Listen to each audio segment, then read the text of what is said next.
They're extremely hostile. I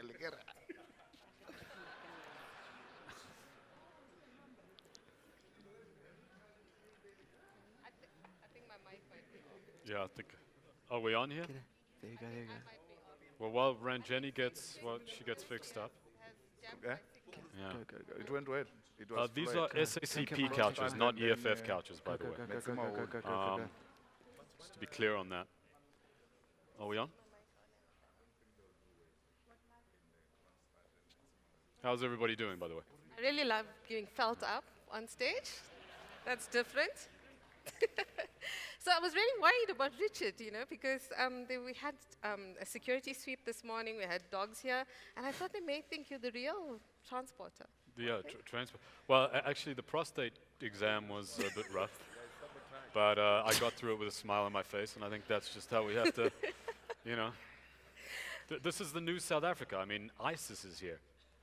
I've actually been hanging out in malls with my phone. This is journalists for you. We're vampires. I've been hanging out in malls waiting for something to happen. Nothing yet. Well, on that high note, our next speaker pretty is light. the Commander-in-Chief of the Economic Freedom Fighters. This is the first local government election that the Economic Freedom Fighters is competing in, and therefore there's a lot of interest in what they have to say and what's in their manifesto. But actually, there's one thing that I really, really want to know, and that's the CIC's fitness regime. You will notice a smaller package than the one that was here last year. So, ladies and gentlemen, please welcome the Commander-in-Chief of the Economic Freedom Fighters, the Lina, Mina, Julius Malema. Thank you.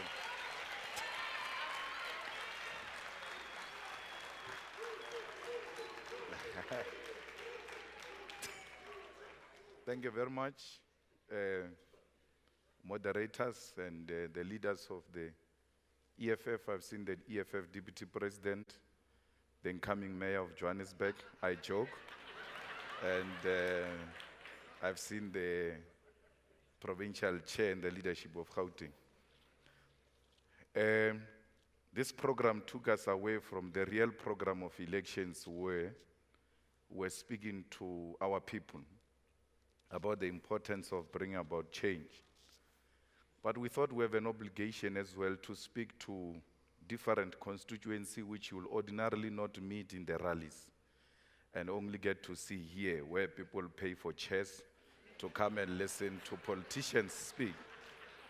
So for me, it's a different constituency altogether, and then it's an opportunity to really hear from the other side. And I was asking Ranjeni if you are going to be given an opportunity to ask questions, because I will want to sit in a meeting where one day you are given opportunity to ask us questions and we respond to you, because sometimes we do not understand where you come from, because the way I come from, our problems are not the same as you.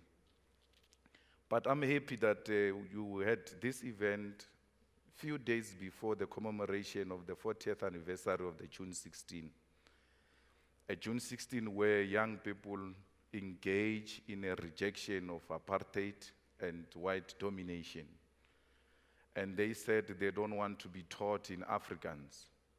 And the demand for them not to be taught in Afrikaans was not just a rejection of Afrikaans, but was a rejection of white dominance and a rejection of privilege that comes with being an Afrikaner. And we have seen the re-emergence of the same demand in the University of Pretoria, in the University of Free State, in many universities where many young people have said, we are tired of Africans being given a privilege over other languages. And it is not something new, because the teaching of Afrikaans is actually creating an impression amongst white people that they are the special ones, and therefore they are not people like all of us. And we think that the continuation of this struggle is very important, because it seeks to create equality in our society. We have a responsibility to ensure that we fight for an equal society. But we cannot be an equal society if others are given preference over us. And how are they given preference? Their language is preferred over our languages. And when we say Africans must fall, it doesn't mean Africans must not be spoken. It means Africans should not be given preference and should not be a language of privilege and power. It must be equal to all the languages in South Africa. That's what 1976 demanded. And all of a sudden you want to embrace 1976 and do not want to embrace the demand for the Africans to fall in the institutions of higher learning. That is being a hypocrite, because what the students are asking now is the same thing they asked before. The same thing with roads must fall, the same thing with the changing of street names and all that. What is this struggle about? The struggle is to do away with a white privilege and white dominance in our society. We will never do away with white privilege and dominance if we do not confront it. And if we do not conscientize society that naming places after people who presided over black genocide and promoted apartheid will actually make white people think they are more superior than us. And we don't want that. So I came here not to please anyone. I'm here to speak the truth, whether you like it or not. It's your own baby to feed, Malta Bella. I'm not in the business of going around to please people.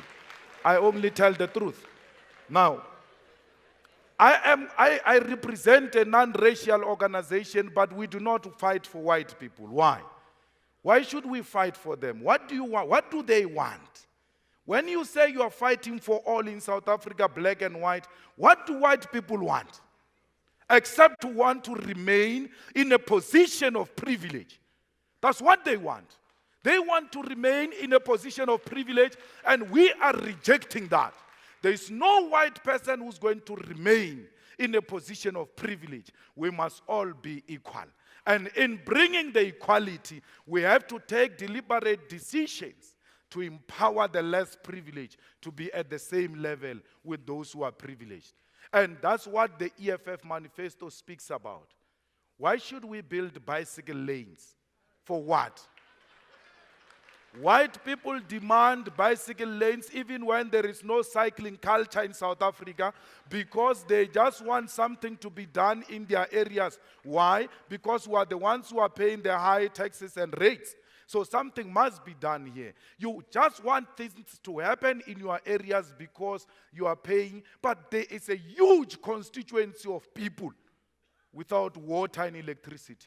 You must be ashamed that you want bicycle lanes when there are people without flushing toilets. That's what your so-called principal came here to tell you before me. And he speaks everything nice. We are here to crush white dominance. We are here to create an equal society. And crushing of white dominance does not mean hatred of white people. It means the deliberate effort to liberate the black African majority, which is oppressed, and that is not division. Division is when you protect white privilege to the exclusion of black majority.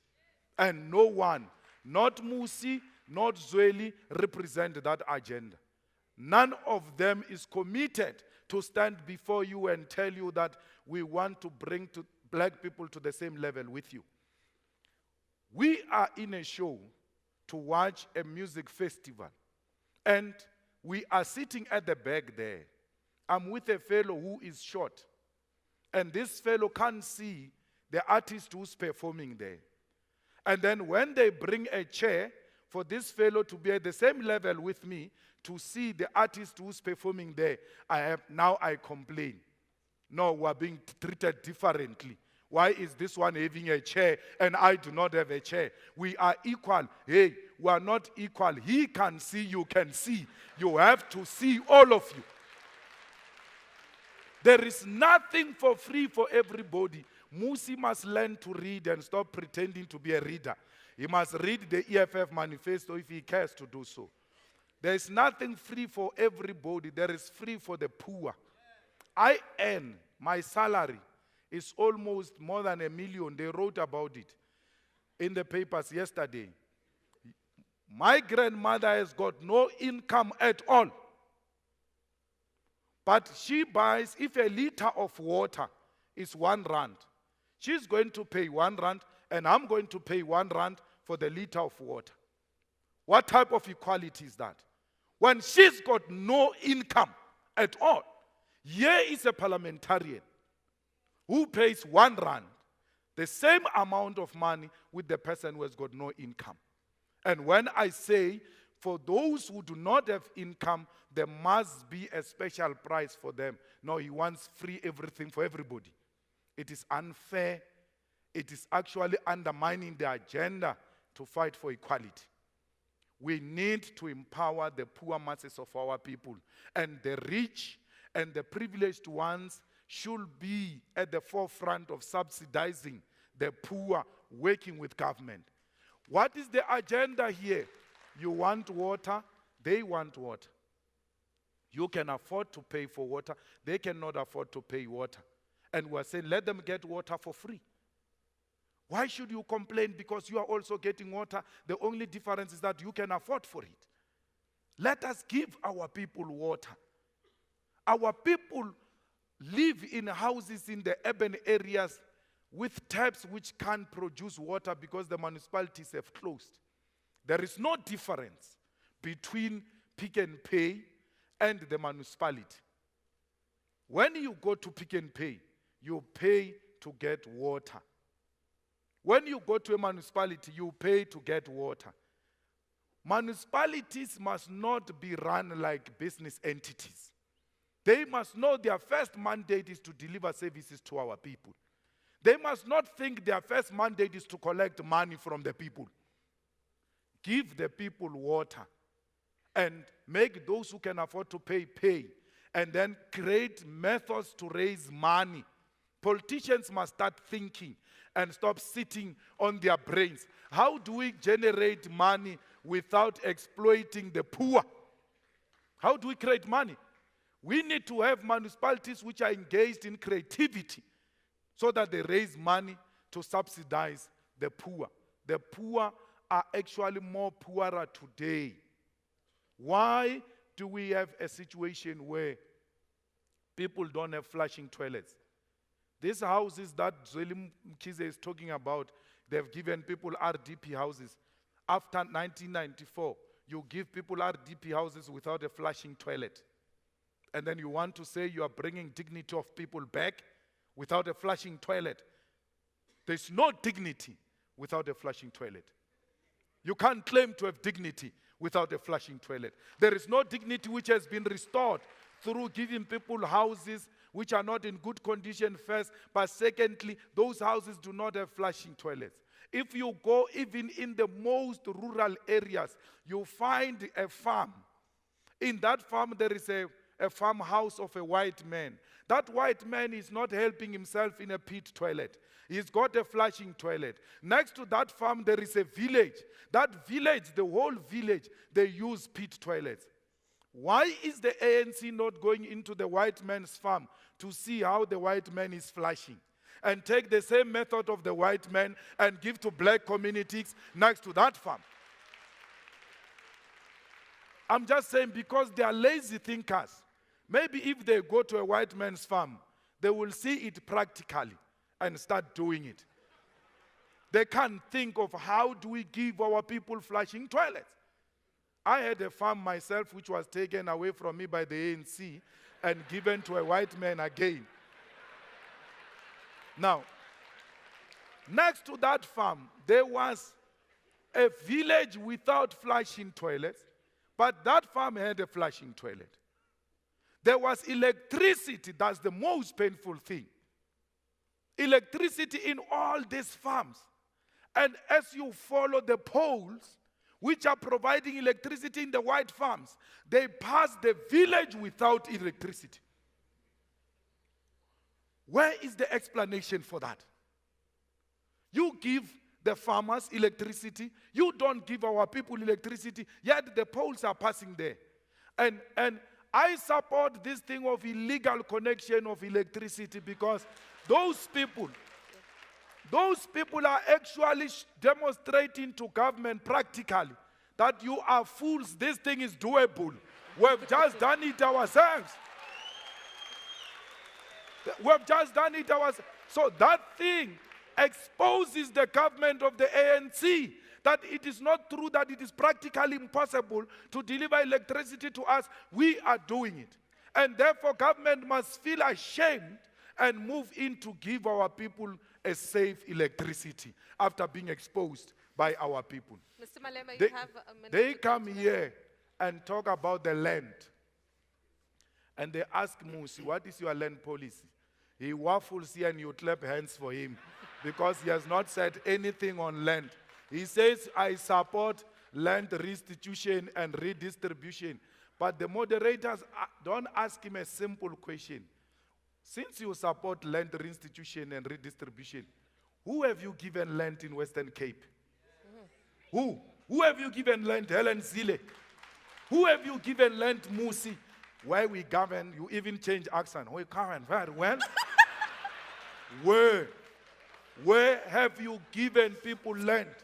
There is no democracy without land. At the core of our struggle, what started the ANC was as a result of land dispossession. The wars which were fought by African people against the British and colonizers, and they got defeated. They then realized that fighting as small tribes is self-defeating. We need to come together so that we fight for our land. So the starting of liberation struggle in South Africa was not necessarily about the issue of who becomes a president. The issue has always been the land. Mandela went to prison for land. Sobukwe was killed for land. Steve Biko was killed for land. Chris Hani was killed for land. They were not killed because they wanted to become politicians in air-conditioned offices. The land question is non-negotiable. Thank you.